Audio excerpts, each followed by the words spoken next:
placer es mío, es un gustazo estar por acá una vez más. Así que encantado de estar recorriendo este hermoso departamento que además, bueno, en el día de hoy y mañana también,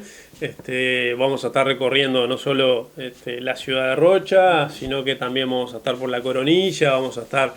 por Balizas y tenemos una agenda bastante concentrada también en el Chuy mañana. Bueno, UNIR, por más que tiene un buen cúmulo en Montevideo, también tiene mucho del interior.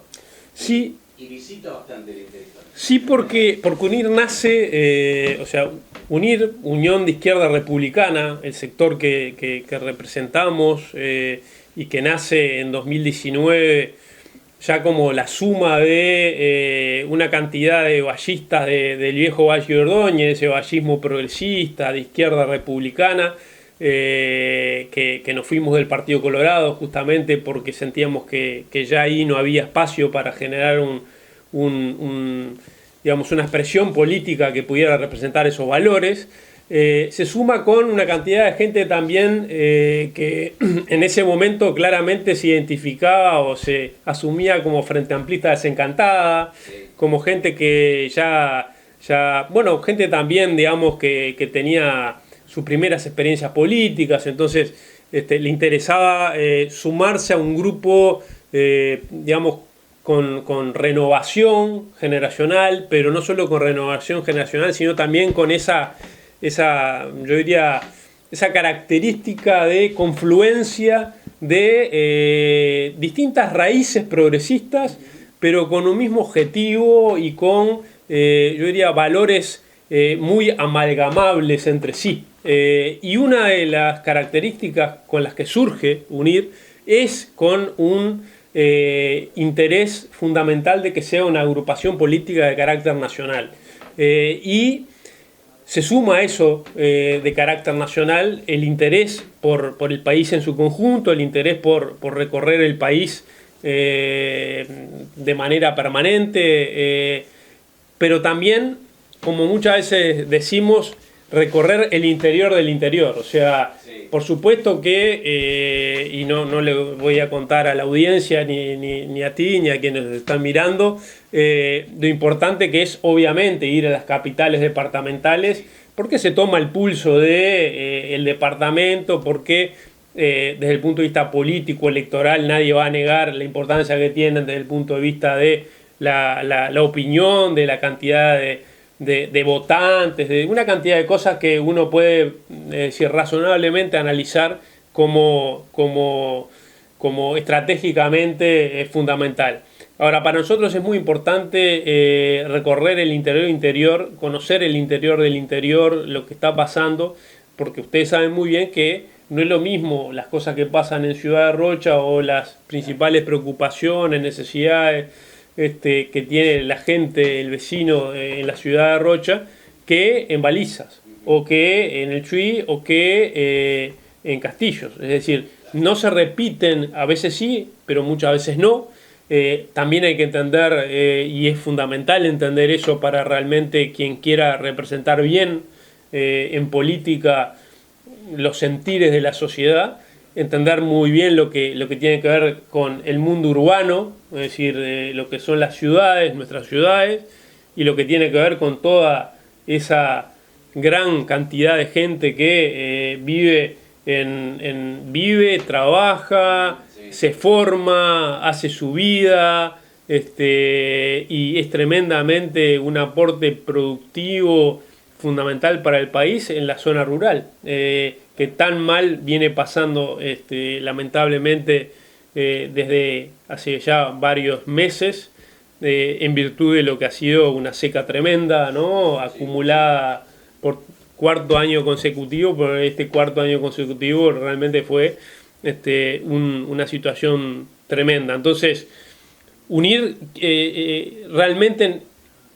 nace con vocación nacional, con vocación de entender las distintas circunstancias que se viven a lo largo y ancho del país para poder representar y defender los intereses de los ciudadanos, de las ciudadanas, que que evidentemente la están pasando peor, o quienes realmente precisan de una actividad política, de políticas públicas desde el Estado, para poder darles un empujón para que salgan adelante, ¿no? Es decir, acá no se trata solo de pensar en la situación de vulnerabilidad total, que por supuesto que para nosotros es tremendamente importante y es parte de nuestra, sin duda, vocación permanente, sino también es del pequeño y mediano productor, de el pequeño y mediano comerciante, de una cantidad de gente que la empuja y quizás se le hace difícil por distintas razones, y por eso entender las razones para poder hacer políticas públicas que permiten lograr el objetivo del desarrollo de esas personas es fundamental para nosotros. Bueno, hay temas, el país está transitando por temas muy complejos, muy diversos y preocupantes. Uno es evidente la reforma jubilatoria, ¿verdad? ¿Cuál es la opinión, la postura? Mirá, en UNIR tuvimos llamémosle un permanente discutir. Nos gusta discutir, nos gusta intercambiar. No entendemos la vida política y la vida partidaria y la vida sectorial sin intercambio permanente, siempre para enriquecer, siempre para escuchar visiones distintas. Y lo que nos pasa con la reforma es algo muy complicado, que es que, o sea, no podemos concebir nosotros una reforma que no haya tenido una instancia,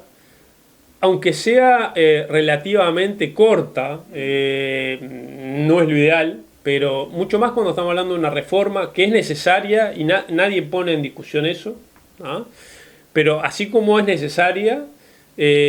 tampoco nadie pone en discusión de que tenga que ser pasado mañana que se vote, ¿no? Entonces, hay dos cosas que nos parecen absolutamente importantes. Una de fondo, que tiene que ver con el principio de este planteo del gobierno, que es que es una reforma que se hace sin consultar y sin intercambiar. Esa cosa que para nosotros es enriquecer, para mejorar propuestas, mejorar proyectos, en este caso mejorar una reforma tan importante que nos termina tocando a todos. No hubo un diálogo social, como si hubo en otras instancias, en otros gobiernos, necesario, con organizaciones sociales, con entidades de jubilados, con entidades de más diversos aspectos, académicos, etcétera, etcétera, que para nosotros es absolutamente fundamental. O sea, yo soy un enorme defensor, y UNIR también, de que después las decisiones finalmente obviamente terminan en manos de la política, ¿no? Es decir, de nuestros representantes políticos que elegimos y que por algo los empoderamos para que terminen tomando las decisiones. O sea, quienes van a votar la reforma terminan siendo los legisladores, fenómeno. Pero es fundamental que no se queme una etapa tan importante, en este caso ni siquiera que se queme, que olímpicamente se haya eludido la etapa de intercambio ciudadano, de intercambio, por eso, de diálogo social con las distintas organizaciones. Entonces, eso ya hace que la reforma de arranque para nosotros tenga una deficiencia absoluta en su conformación, ¿no? Es como si vos me decís la reforma de la educación, y bueno, la reforma de la educación sin escuchar a la gente que está en la educación no se puede hacer. Bueno, la reforma de la seguridad social, que va a afectar a generaciones de generaciones, sin escuchar a organizaciones de ciudadanas que trabajan el tema, van a ser impactadas en el tema, estudian el tema, etcétera, etcétera, es como realmente que nace de espalda a gran parte de la sociedad. La segunda es de coyuntura, o sea, hoy estamos hablando de una reforma que notoriamente terminó siendo una reforma que quizás con cierta ingenuidad al principio el Poder Ejecutivo pensó y el presidente de la República pensó que quizás con su liderazgo, etcétera, iba a poder de alguna manera imponer una reforma a lo que era la coalición, a lo que es, digamos, la suma de partidos que conforman la coalición de gobierno. Y lo que fue sucediendo es que ayer el presidente decía, bueno, es una reforma que es como cuando uno agarra leche y le pone agua, y sigue siendo leche, pero bueno, hubo agregados de agua. Bueno, en realidad yo creo que lo que muestra los últimos acontecimientos de todos estos días, que terminan en la votación, es una especie de culebrón casi que de novela, de telenovela venezolana, centroamericana, etcétera, en donde, es decir, lo que importa son los protagonismos políticos, sectoriales, los cuales tratan de legítimamente de poner arriba de la mesa las cosas con las que no están de acuerdo, pero el gran problema es la celeridad, la necesidad de esa velocidad en aprobar finalmente la reforma, lo que hace que sea muy poco serio todo, porque es por un lado Cabildo que hace algunas propuestas que venía ya hace tiempo planteando, y eso parece ser un intercambio serio con el presidente de la República, pero después eso hace que monten en cólera una cantidad de actores de la coalición de gobierno, ¿no? Cuando el presidente acepta los cambios de Cabildo, y parece ahí que es una pelea por los plumeros, es decir, por las plumas, ¿no? Es decir, por haber dónde quedé en la cartelera del teatro, ¿no? Es decir, quedé abajo de Manini, entonces no puedo quedar abajo de Manini, entonces de alguna manera necesito hacer algo para que me respete y se me vea como que yo no soy un genuflexo del gobierno, que dije que sí al principio, porque parece que el gobierno y la calle Pou me dejó en offside, ¿no? Dirá el Partido Colorado o dirá algún otro partido, y bueno, el Partido Colorado tiene esa reacción un poco, yo diría, por eso, efectista, digamos, pero que también tiene la ridiculez de que a las 48 horas está solucionada, digamos, ¿no? O sea, es decir, y que... Es tan compleja que en pocas horas se solucionó. Es rarísimo, es como que muy pintoresco, y al mismo tiempo, por eso, o sea, mientras se está votando una ley muy importante que tiene que ver con la tenencia paritaria, la tenencia compartida, ese es en el Parlamento, mientras se está discutiendo eso, que es una ley muy importante, el Partido Colorado hace la conferencia de prensa afirmando de que había humo blanco y se iba a votar la reforma. Entonces, es decir, es como que fue una semana absolutamente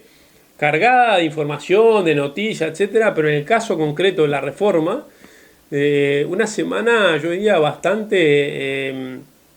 tragicómica, digamos, de un relato que termina, por eso, una reforma que todavía tiene el tupé de llevarse a comisión a votar sin siquiera haberle informado a la oposición, lo cual es de estilo, es algo razonable, es algo que digamos es normal en el Parlamento, como tiene que ser,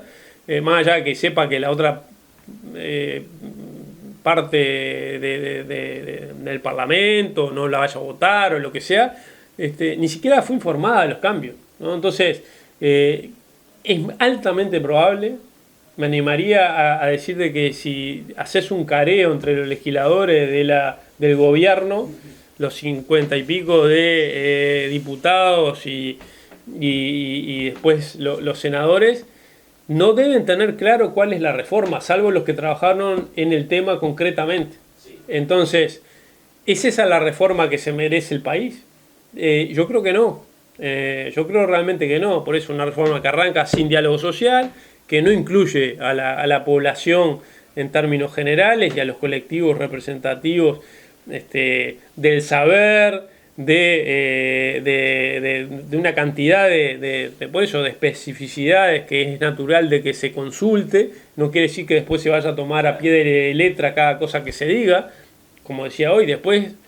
son las necesidades y las visiones políticas las que terminan haciendo nacer una ley o en este caso una reforma. Pero, es decir, desde el inicio nace ya con falencias de nuestro punto muy importantes de procedimiento y de fondo, y lo que hemos visto en estas últimas 2 semanas ha sido realmente bastante dantesco. Estoy pensando, ¿no? Tenencia compartida, esto que para nosotros es un tema muy importante. Y que tuvo idas y vueltas también en estas semanas pasadas. Bueno, es parte, a ver, yo no digo de que no haya,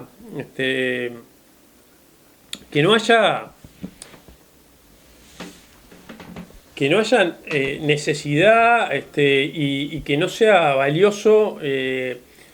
digamos, la intensidad de las agendas. El tema es cuando se mezclan agendas, o sea, cuando se mezclan agendas y si todo es prioridad, o sea, la conclusión es que no hay nada que es prioritario. O sea, cuando todo es prioridad, nada es prioridad. Entonces, si la reforma de la seguridad social era prioridad, y bueno, tendría que haber tenido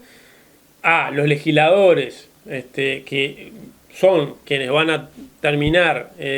haciendo un cambio histórico, ¿no? Que va a afectar a uruguayos y uruguayas por décadas y décadas, exclusivamente tratando esto, ¿no? Y no que, bueno, se reunió 3 legisladores de un partido con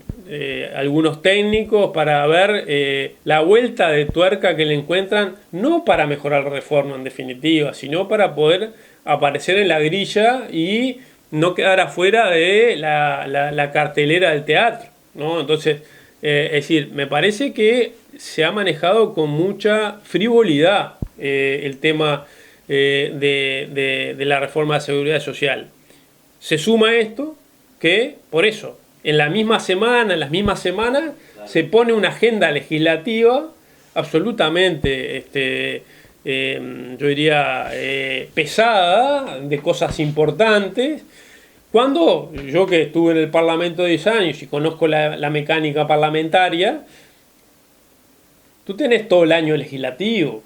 Y en el año legislativo bien podés perfectamente, si lo hacés con criterio, ir de alguna manera, yo diría,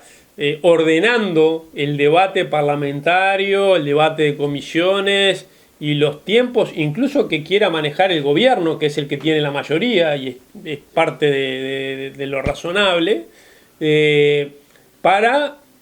ir, digamos, abordando y ir de alguna manera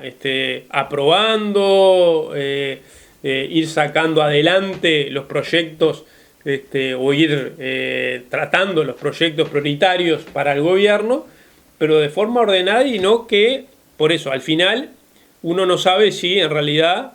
no es un objetivo en sí mismo el hecho del barullo, ¿no? El hecho de que haya 4 o 5 temas al mismo tiempo, todos al mismo tiempo, para que en definitiva nadie sepa nada de nada. Sí. Y que se terminen aprobando las cosas para después poder decir, en mi gobierno hicimos la reforma de la seguridad social, que habíamos dicho que la íbamos a hacer y hemos tenido el coraje de hacerla, ¿no? Que creo que en definitiva además termina siendo una absoluta necesidad del gobierno, porque el gobierno ya pasó el codo de los 3 años de ejercicio y tiene poco para mostrar, ¿no? Y estamos entrando, como es natural, en un año preelectoral, y en este año preelectoral que estamos entrando, una de las cosas que obviamente cualquier gobierno y cualquier candidata que vaya a ser una opción de continuidad del gobierno que está, tiene que ver con defender lo que ha sido la gestión de gobierno y poder decir, bueno, en este gobierno nosotros prometimos tantas cosas y hemos podido llevar adelante tal cosa, tal otra, tal otra, tal otra. Tuvimos el problema del COVID, nadie va a discutirle, ni nadie va a ser mezquino en ese sentido de no reconocer lo difícil que fue para el país, para el mundo y para el gobierno en este caso, el garrón del COVID, en el sentido de quizás lo que tenía también programado y pensado para desarrollar a lo quinquenio, pero tampoco que no se me use el COVID como excusa para la no concreción de una agenda que se le prometió a la ciudadanía y que en definitiva gran parte de esa agenda va a quedar sin ver la luz, y la que va a quedar es, a mí me parece, y es lo que siento en virtud de cómo se han tratado los temas, más una necesidad de decir, tengo el tic al lado de ese ítem, ¿no? Que estoy orgulloso de esta reforma que hemos construido y que ya se van a acordar los uruguayos, y no me importa que no se acuerden ahora. Es decir, el tema es que en definitiva es la política con mayúscula, ¿no? Cuando uno en política, un partido, un sector, un gobierno hace reformas que después hacen carne en la ciudadanía y son valoradas incluso cuando no tienen ningún tipo de rédito político. Sí, totalmente. Fernando, tienes una gira por La Paloma, Rocha Capital, después La Paloma, Chuy, Castillo está celebrando 157 años, capaz que te das una vuelta por allí también. Cuéntanos un poquito. Sí, nosotros, a ver, hay una parte de la agenda que es, llamémosle, siempre hacemos así en general. No, siempre hacemos en general eso porque nos parece que es importante tener flexibilidad a la hora de cuando se sale a recorrer el país. Más teniendo en cuenta que cuando nos veamos dentro de un año acá, nos vamos a ver antes, digo, pero sin duda nos vamos a ver en el segundo semestre cuando volvamos a hacer, la idea es hacer una gira por todo el país en el primer semestre y en el segundo semestre. Entonces, pero cuando nos veamos dentro de un año, más o menos en esta época,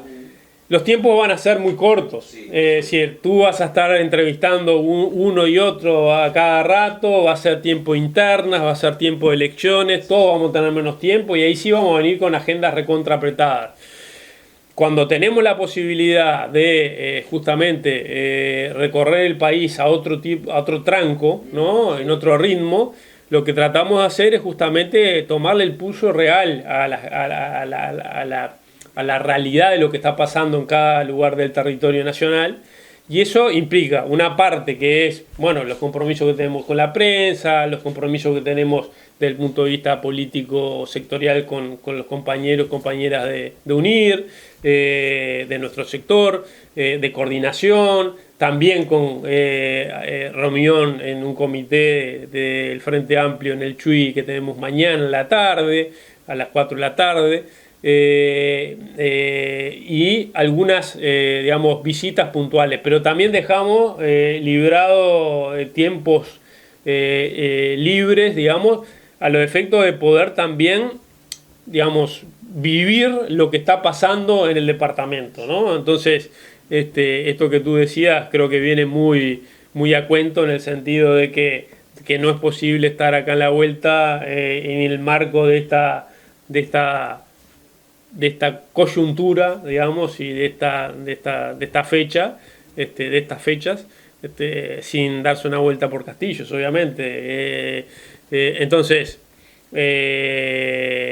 sabemos claramente que tenemos hoy una reunión política a las 20 horas acá en la ciudad de Rocha. Ahora seguimos con gira de prensa. En la tarde seguramente sea donde nos peguemos algunas escapadas a un par de lugares en el departamento. Mañana tenemos a las 10 de la mañana ya una reunión en el Chuy, después a las 12 una reunión con dirigentes, a las 2 tenemos un compromiso con colegas tuyos en vivo en el Chuy, de televisión y radio, y después ya tenemos la reunión que te comentaba en el comité de base en el Chuy, y después tenemos una reunión con dirigentes de UNIR en balizas, ¿no? Es decir, para tratar de no solo evaluar, sino bueno, planificar lo que serán los próximos meses de trabajo de nuestros compañeros y compañeras acá en territorio. Y